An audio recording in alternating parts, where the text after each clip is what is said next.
ഇന്ന് ഞാൻ സംസാരിക്കാൻ പോകുന്നത് മലയാള സിനിമയെ പോലും വെല്ലുന്ന ഒരു ബ്ലോക്ക് ബസ്റ്റർ രാഷ്ട്രീയ നാടകത്തെക്കുറിച്ചാണ്. തിരക്കഥ ഹൈക്കമാൻഡ്, സംവിധാനം AK ആന്റണി, നിർമ്മാണം രമേശ് ചെന്നിത്തല, നായകൻ കണ്ണൂരിലെ സിംഹം K സുധാകരൻ. കഥ തുടങ്ങുന്നത് ഉച്ചയ്ക്ക് 12 മണിക്കാണ്. കേരളം മുഴുവൻ ഉറ്റുനോക്കുന്നു. സുധാകരൻ ഗുഡ് ബൈ പറഞ്ഞ് പെട്ടിയും എടുത്ത് ഇറങ്ങാൻ നിൽക്കുന്നു. കോൺഗ്രസ് തകരും, മലബാർ കത്തുമെന്നൊക്കെ കേട്ടപ്പോൾ നമ്മുടെ ചാണക്യന്മാർ ഉറക്കമുണർന്നു. പിന്നെ നടന്നത് മിന്നൽ ഓപ്പറേഷൻ. നമുക്ക് നോക്കാം എന്ത് മാജിക്കാണ് അവിടെ സംഭവിച്ചതെന്ന്. മലയാളിക്ക് വൈകുന്നേരം സീരിയൽ കാണേണ്ട ആവശ്യമൊന്നുമില്ല. നമ്മുടെ കോൺഗ്രസ് നേതാക്കൾ അത് കൃത്യമായി തന്നോളും. രാവിലെ പിണങ്ങുക, ഉച്ചയ്ക്ക് രാജ്യഭീഷണി മുഴക്കുക, വൈകുന്നേരം മുതിർന്ന നേതാവ് വന്ന് കാലു പിടിക്കുമ്പോൾ എന്റെ ചേട്ടനല്ലേ പറഞ്ഞതെന്നും പറഞ്ഞ് തിരിച്ചു വരിക. ഇത്തവണത്തെ നാടകം കണ്ണൂരിലെ സിംഹം K സുധാകരനും കോൺഗ്രസിലെ അൾട്ടിമേറ്റ് ശാന്തിക്കാരൻ AK ആന്റണിയും തമ്മിലായിരുന്നു. സംഭവം തുടങ്ങുന്നത് ഇങ്ങനെയാണ്. ലോക്സഭാ സ്ഥാനാർത്ഥി പട്ടിക വന്നപ്പോൾ സുധാകരൻ ഔട്ട്. തന്നെ ഒതുക്കാൻ ഗ്രൂപ്പ് കളി നടക്കുന്നു എന്ന് മനസ്സിലാക്കിയ സുധാകരൻ ഗിയർ മാറ്റി പ്രസ് മീറ്റ് വിളിച്ച് ഞാൻ പാർട്ടി വിടുന്നു, ഇനി കണ്ണൂരിൽ സ്വതന്ത്രനായി മത്സരിക്കുമെന്ന് ഭീഷണി മുഴക്കി.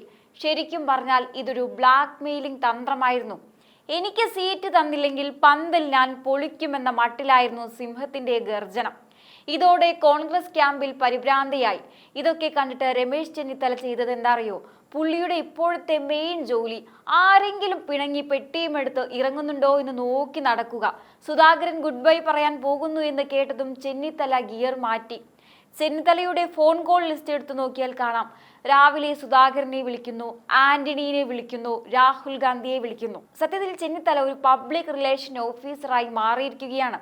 ആന്റണി ചേട്ടാ, ഒരാൾ കൂടി വിട്ടുപോകാൻ നോക്കുന്നു, വേഗം വരണേ എന്ന ആ വിളി. ഹൈക്കമാൻഡിനോട് ചെന്നിത്തല പറഞ്ഞ ഡയലോഗ് കേൾക്കണോ? സുധാകരൻ പോയാൽ മലബാറിൽ നമുക്ക് വോട്ട് പോയിട്ട് ഒരു പോസ്റ്റർ ഒട്ടിക്കാൻ പോലും ആളെ കിട്ടില്ല എന്ന്. ഇനി യഥാർത്ഥ ക്രൈസിസ് മാനേജർ AK ആന്റണി. മാസങ്ങളായി തിരുവനന്തപുരത്തെ വീട്ടിൽ കഞ്ഞി കുടിച്ച് വിശ്രമിച്ചിരുന്ന ആന്റണി സാർ പെട്ടെന്ന് ഉണർന്നു. പുള്ളിയുടെ ആ ഒരു ഫോൺ കോളിന് ഭയങ്കര പവറാണ്. ഡൽഹിയിൽ ഹൈക്കമാൻഡ് വരെ വിറയ്ക്കും. രാഹുൽ ഗാന്ധിയും ഖാർഗെജിയും ഒക്കെ ലിസ്റ്റുമായി ഇരിക്കുമ്പോഴാണ് ആന്റണി സാറുടെ വിളി ചെല്ലുന്നത്. സുധാകരനെ കൂടി നിർത്തിയേ തീരുമെന്ന് ആന്റണി പറഞ്ഞാൽ പിന്നെ കോൺഗ്രസിൽ അതാണ് സുപ്രീം കോടതി വിധി. സ്ഥാനാർത്ഥി നിർണയമൊക്കെ കഴിഞ്ഞു എന്ന് പറഞ്ഞവർ വരെ ആന്റണി സാറുടെ ആദർശം നിറഞ്ഞ ആ ശബ്ദം കേട്ടപ്പോൾ പേടിച്ചു പോയി. ആന്റണി ഇടപെട്ടാൽ പിന്നെ കോൺഗ്രസിൽ പിളർപ്പില്ല, തളർച്ചയുമില്ല, വെറും മാജിക് മാത്രം. ഇനി നമ്മുടെ നായകൻ K സുധാകരൻ. ഞാൻ പോകുന്നു, എന്നെ ആരും തടയണ്ട എന്ന് പറഞ്ഞ് പ്രസ് മീറ്റ് വിളിച്ച് തകർക്കാനിരുന്ന സിംഹം. എന്നെ ഒതുക്കാൻ നോക്കിയവർക്ക് കാണിച്ചു കൊടുക്കാം എന്നൊക്കെയായിരുന്നു പ്ലാൻ. പക്ഷേ ആന്റണിയുടെ ഫോൺ വന്നപ്പോൾ കണ്ട കാഴ്ച, അനിയ നീ ഇങ്ങനെയൊന്നും ചെയ്യരുത്, നമുക്ക് ഒരുമിച്ച് പോകാമെന്ന് ആന്റണി ഒന്ന് വല്യേട്ടൻ സ്റ്റൈലിൽ സ്നേഹപൂർവ്വം ശാസിച്ചതേയുള്ളൂ. സുധാകരന്റെ എല്ലാ വാശിയും അലിഞ്ഞുപോയി. തന്നെ ഒതുക്കാൻ നോക്കിയവർക്ക് മറുപടി കിട്ടിയെന്നാണ് സുധാകരൻ ഗ്രൂപ്പുകാർ പറയുന്നത്. സത്യത്തിൽ വല്ലവന് വന്ന് കാല് പിടിക്കാൻ കാത്തു നിൽക്കുകയായിരുന്നു നമ്മുടെ സിംഹം എന്ന് തോന്നിപ്പോകില്ലേ? നോക്കൂ സുഹൃത്തുക്കളെ, കോൺഗ്രസിൽ ഒരു സ്ഥാനാർത്ഥിയാകാൻ എളുപ്പവഴിയുണ്ട്. ആദ്യം ഞാൻ രാജിവെക്കുന്നു എന്ന് ഭീഷണിപ്പെടുത്തണം, എന്നിട്ട് ഫോൺ സ്വിച്ച് ഓഫ് ചെയ്യണം. അപ്പോൾ ചെന്നിത്തല ഓടി വരും, ആന്റണി വിളിക്കും, ഡൽഹിയിൽ നിന്ന് രാഹുൽ ഗാന്ധി മെസ്സേജ് അയക്കും. ഇത്രയും സർക്കസ് നടന്നാലേ കോൺഗ്രസിൽ ഒരു ടിക്കറ്റ് കിട്ടുമെന്ന് വന്നാൽ സാധാരണ പ്രവർത്തകർ എന്തു ചെയ്യും? കണ്ണൂരിലെ കോൺഗ്രസുകാർ ഇപ്പോൾ ആശ്വാസത്തിലാണ്. തങ്ങളുടെ നേതാവ് പുറത്തുപോയി ഒരു സ്വതന്ത്രനായി മാറിയിരുന്നെങ്കിൽ അവർ ആരുടെ കൂടെ നിൽക്കുമായിരുന്നു? ആന്റണിയുടെ ആ ഒരു വാക്ക് വിശ്വസിച്ച് സുധാകരൻ തിരിച്ചു വന്നു. ഇതിനെയാണ് ചാണക്യതന്ത്രം എന്ന് പറയുന്നത്.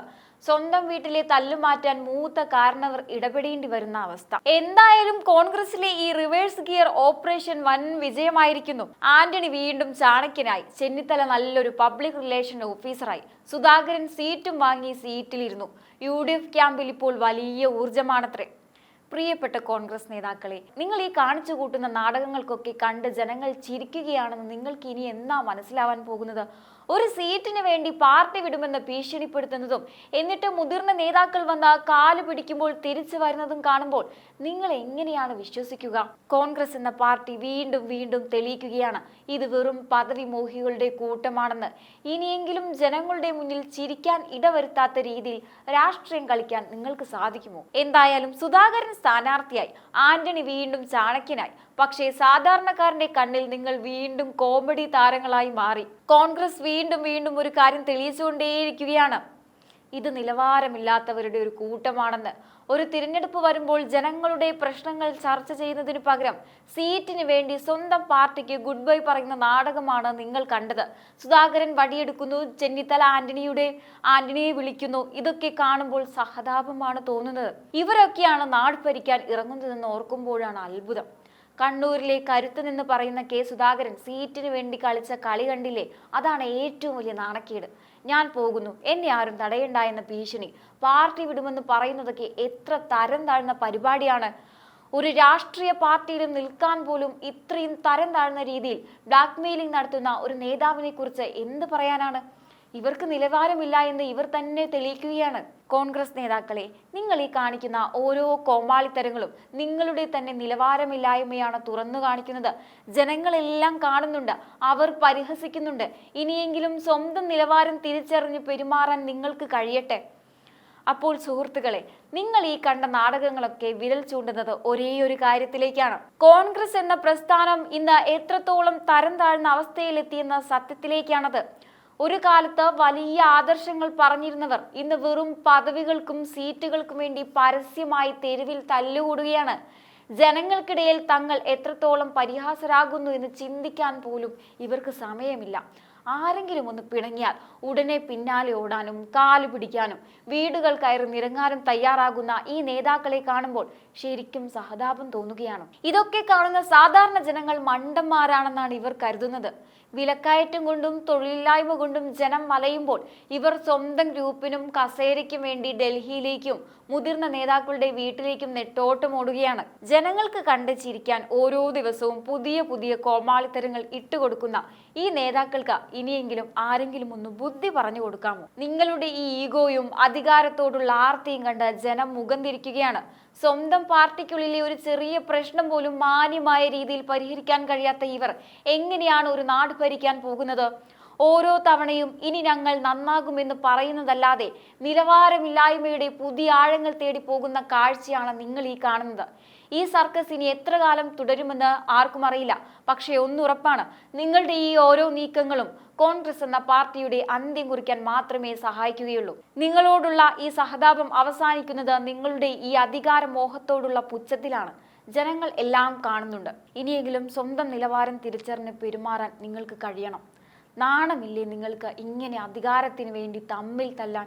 ഈ നേതാക്കളെ കാണുമ്പോൾ നിങ്ങൾക്ക് സഹതാപം തോന്നുന്നുണ്ടെങ്കിൽ ഇവരുടെ പിന്നാലെ നടക്കുന്ന പാവം അണികളെ ഓർക്കുമ്പോൾ അതിലേറെ കഷ്ടം തോന്നിയേക്കാം. നേതാക്കൾ തന്നെ ഇങ്ങനെ നിലവാരമില്ലാത്ത കളി കളിക്കുമ്പോൾ പിന്നെ അണികളുടെ കാര്യം പറയേണ്ടതില്ലല്ലോ. വഴിയിൽ പോസ്റ്റർ ഒട്ടിക്കാനും മുദ്രാവാക്യം വിളിക്കാനും ഓടി നടക്കുന്ന അണികൾക്ക് എന്ത് മാതൃകയാണ് ഈ മുതിർന്ന നേതാക്കൾ നൽകുന്നത്? സ്വന്തം താല്പര്യത്തിന് വേണ്ടി പാർട്ടിയെയും ആദർശത്തെയും നടു റോഡിൽ ലേലം വിളിക്കുന്ന ഈ കാഴ്ച കണ്ട അണികൾക്ക് പോലും ഇന്ന് നാണക്കേട് തോന്നി തുടങ്ങിയിട്ടുണ്ട്. എന്തായാലും ഈ ഒരു വിഷയത്തെക്കുറിച്ചുള്ള നിങ്ങളുടെ അഭിപ്രായങ്ങൾ കമന്റ് ബോക്സിൽ രേഖപ്പെടുത്തുക. മറ്റൊരു വിഷയമായി വീണ്ടും കാണാം. നന്ദി.